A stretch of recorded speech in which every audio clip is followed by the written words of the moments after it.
Hello दोस्तों, नमस्कार। आशा करता हूँ आप स्वस्थ होंगे, मस्त होंगे, अपने अपने कामों में व्यस्त होंगे।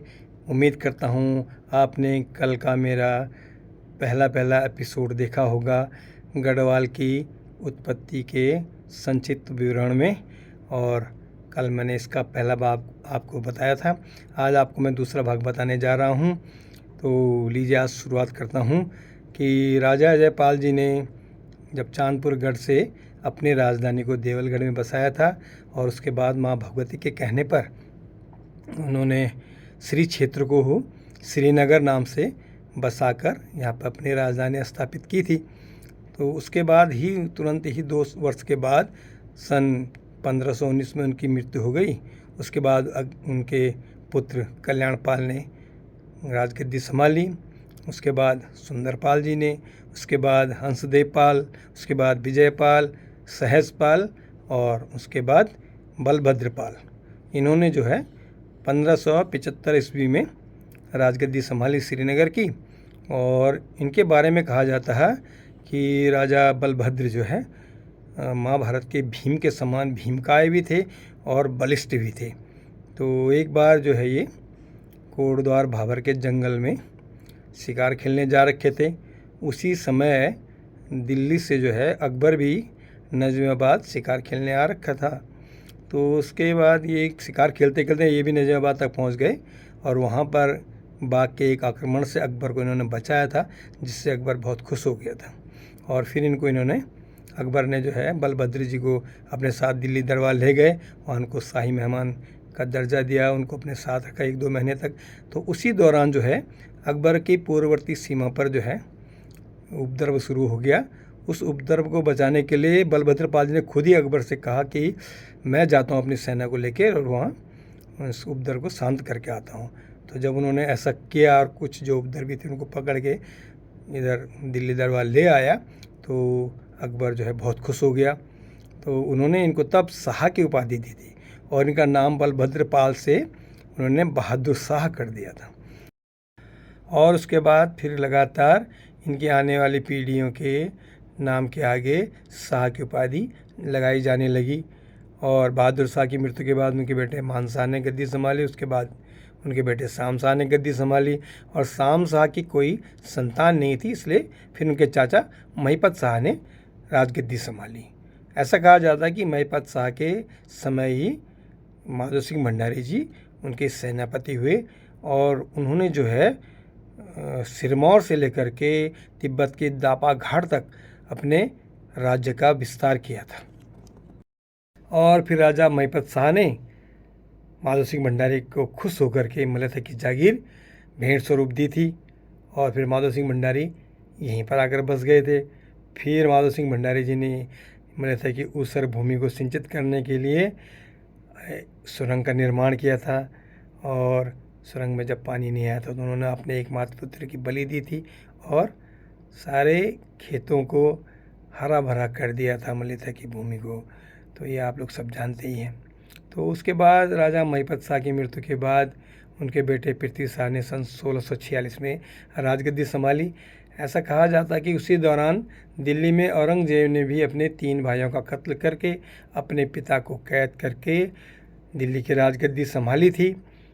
साथ में ही वो दारा शिकोह का एक बेटा बच गया था, वो उस समय इलाहाबाद में था। तो छोटा बेटा था तो उन्होंने उसको मारने के लिए भी जो है अपने सेनापति जयसिंह को इलाहाबाद भेजा। इलाहाबाद जब जयसिंह पहुँचे उसको पकड़ लिया, लेकिन उसको उस पर बहुत दया आ गई। उसने उसको कहा कि तुम इस समय गढ़वाल के राजा पृथ्वी शाह की शरण में जाओ, आपको निश्चित तौर पे शरण देंगे। तो उस तरह उसके कहने पे वो यहाँ पहुँच गए थे, पृथ्वी शाह के शरणागत हो गए थे और पृथ्वी शाह ने उनसे वादा किया था सुलेमान से कि जब तक मैं हूँ तब तक तुम्हें यहाँ से कोई ले जा नहीं पाएगा, तुम्हारा कोई बाल भी बांका नहीं कर पाएगा। और ऐसा हुआ भी। औरंगजेब ने जो है कईयों को भेजा उसको मारने के लिए गुप्त तरीके से, पर उसको मार नहीं पाए। फिर औरंगजेब को पता चला कि राजा पृथ्वी शाह का एक बेटा है मेदिनी शाह जो जवान है। तो उसने लगभग उसी की उम्र का एक अपना जासूस यहाँ भेजा राजा के दरबार में और उसने मेदिनी शाह से दोस्ती की और मेदिनी शाह को उसने अपने पक्ष में करके, अपने बस में करके सुलेमान को राजा को वापस करने के लिए कहा। तो और राजा दबाव में आकर के मान गया और वो सुलेमान को लेकर के वो जासूस दिल्ली दरबार आ गया और फिर सुलेमान का भी औरंगज़ेब ने कत्ल कर दिया। तो उसके बाद पृथ्वी शाह की मृत्यु के बाद मेदिनी शाह जब राजा बना तो औरंगज़ेब बहुत खुश हुआ और औरंगज़ेब ने उसको अपने दिल्ली दरबार में बुलाया, उसके साथ घनिष्ठता रखी और उसकी हर बात मानी।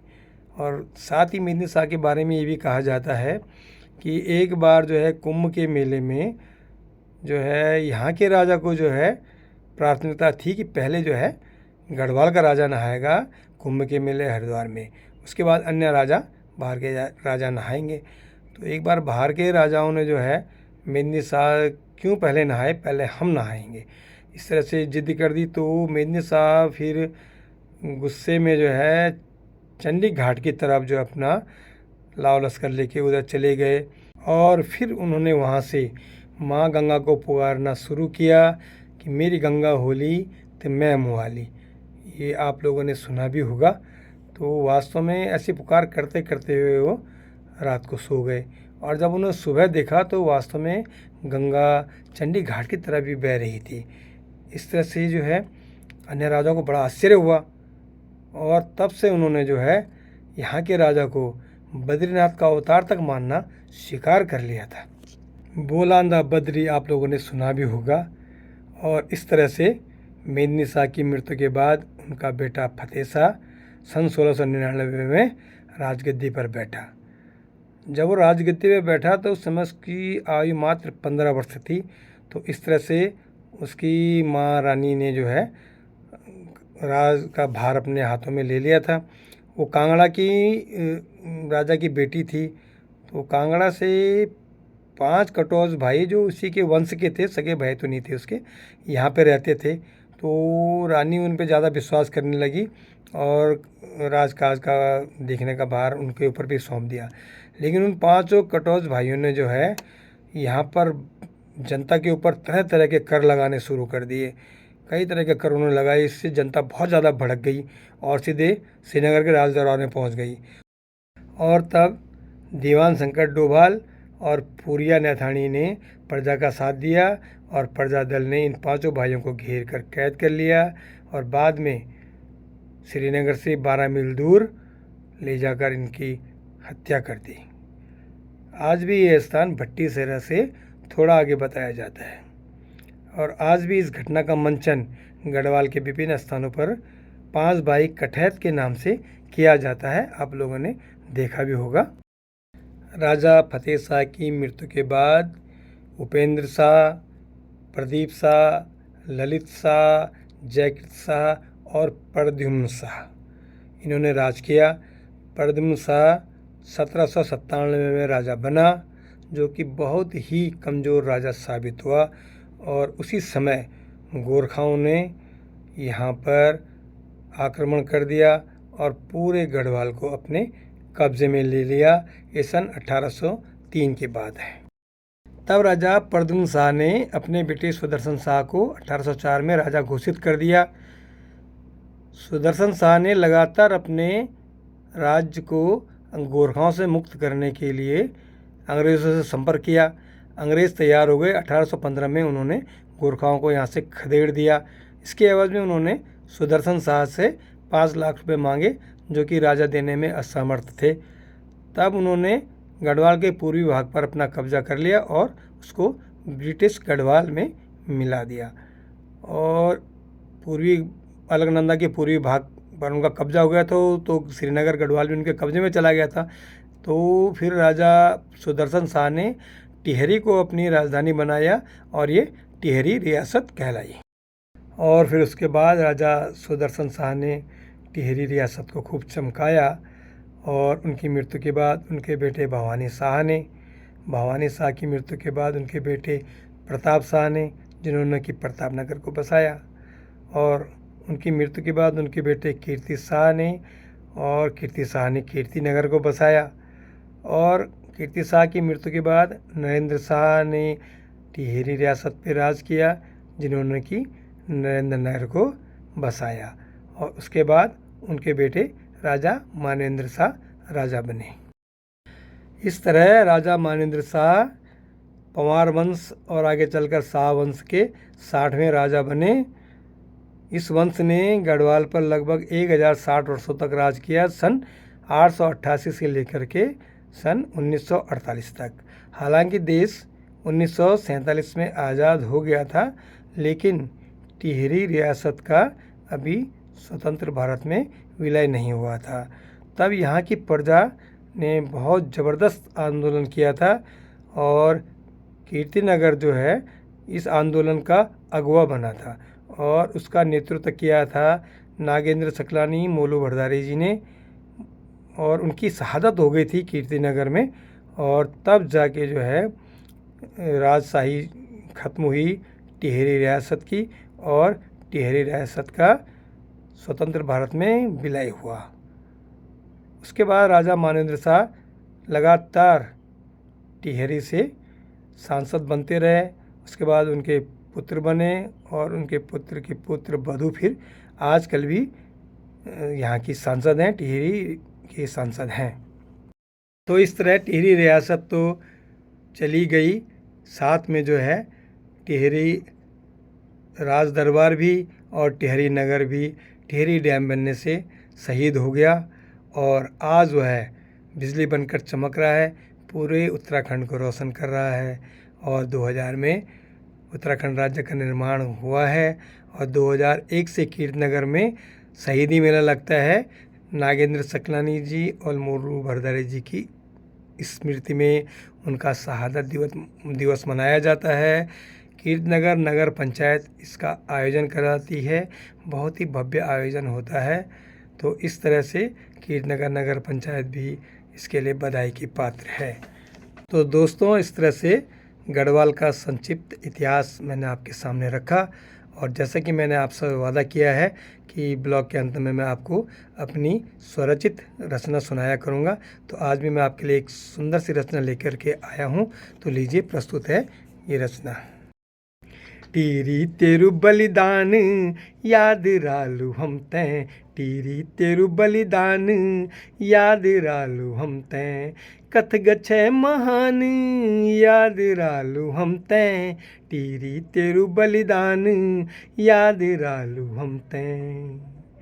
तेरी जुकड़ी माँ खचेगी डाम की पैमास, थाम दे तेरू हंसणु खेलणु रोक दे तेरी सांस।